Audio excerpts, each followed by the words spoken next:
The Archbishop at that time said to him, he said, you're going to do my bidding, helping the pastoral letter get distributed and so forth. But I'm not going to get into trouble like you are. Are you willing to do it? Yes, I am, he said. And it was his yes to God all the time, in the pulpit, in the press, and so forth, and not be intimidated by the Nazis. And that's what made him so sacred to a lot of people. Hello, my name is Father Michael Driscoll. I'm a Carmelite for 64 years. Prior to the canonization, the Dutch Association of Journalists, Reporters, and so forth came with a letter that they had delivered earlier that morning to Pope Francis, asking that Father Titus Brandsma be called the modern saint of journalists. They felt we need a modern saint who was certainly zealous for freedom of the church, freedom of religion, and all the other things associated with his ministry. Titus Brandsma, you might say, filled one of the mottos of the Carmelite order, which says, I've been filled with a zealous zeal for the Lord God of hosts.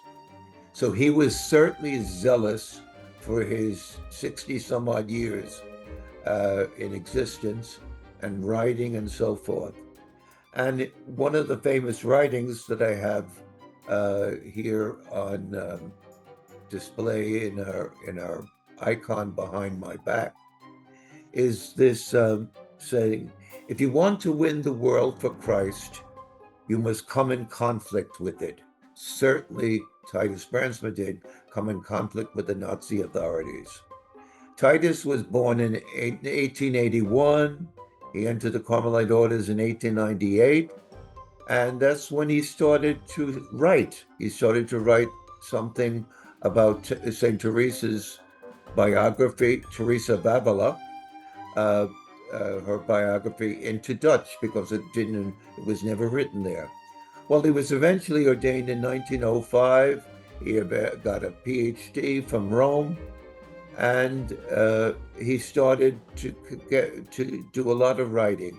So that's one of the reasons why I think we need to publicize the fact that he was really a dedicated journalist, and he fought for the rights of people in journalism, and for the rights of people in Catholic schools, and the rights of Jews who were being persecuted gradually in Holland.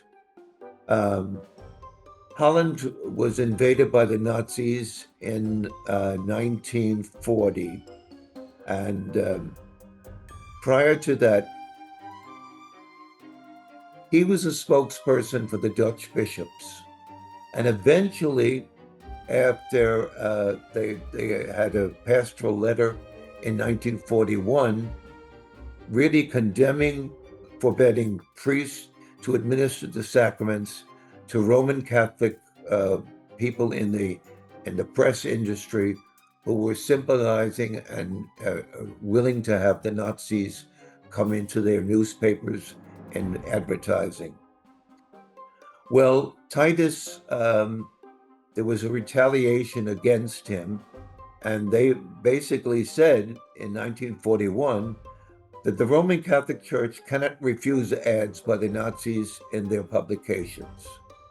And of course, this was endorsed by Titus Brandsma, who used to go all over Holland and doing the bishop's bid from the pulpits, talking about the invasion of Holland and the persecution of people there, and the rights of Catholics, the rights of Jews, rights of other people who are being condemned and persecuted by the Nazis. In January 1942, he was still traveling all over, and he urged the people to not endorse any of those advertisements in the various magazines or newspapers and so forth. And at this time of 1940s, early 40s, there were 30 Catholic daily newspapers in Holland.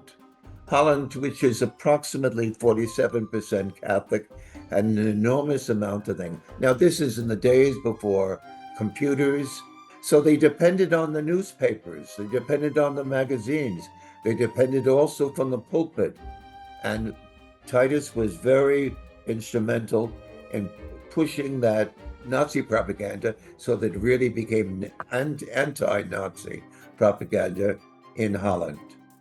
And so eventually the Nazis didn't like this. And in January of 1942, he was arrested by the Gestapo. Now, the person who introduced me to Titus Brandsma as a high school kid was in that community when he was arrested. He went to I believe, 5 different prisons in Holland before he was sent in the cattle cars, as it were, with all the other prisoners to Dachau. He lasted in Dachau only 5 weeks because he was a very frail person. He came from a farming family, but he wasn't very robust as farmers are wont to be. So he really was more in the intellectual side of his family. Eventually, he died on July 26th in 1942, and his feast day, that feast day is Saint Joachim and Anne, the grandparents of Jesus. So they substituted that date by July 27th as Titus Brandsma's feast day. And so this year will be the 3rd year that we will be celebrating that feast day after his canonization. After he died, there were many, many tributes to him posthumously, awards from various organizations, many distinctions showing the Dutch people recognized what he had done for their country, for their faith, and so forth. And so when we look at what he did, what is Titus for today? I think part of what we should talk about is the fact that he was brave enough to confront people who needed confrontation, the Nazi Party. They invaded his country. They were bringing prisoners to prisons and eventually to concentration camps. And so he was brave enough to go into the pulpit knowing that there were probably spies in the congregation writing down what he would be saying so they would get evidence which eventually was presented to The Hague, where the Nazi party and the German officials were had their headquarters. So when we look at that, we see maybe inspiration for people today to be brave enough to confront evil. I mean, it happens all over. We know wars are going on throughout the world today. There's an awful lot of discord in the United States. A lot of things happen. And I think the Carmelites of today have to be as brave as Titus. You may not be going into your pulpit and condemning people, but you can press for the good causes that we do as Christians. The Titus Brandsma Institute is trying to compile a lot of his books, his publication, and they're trying to present him to the world.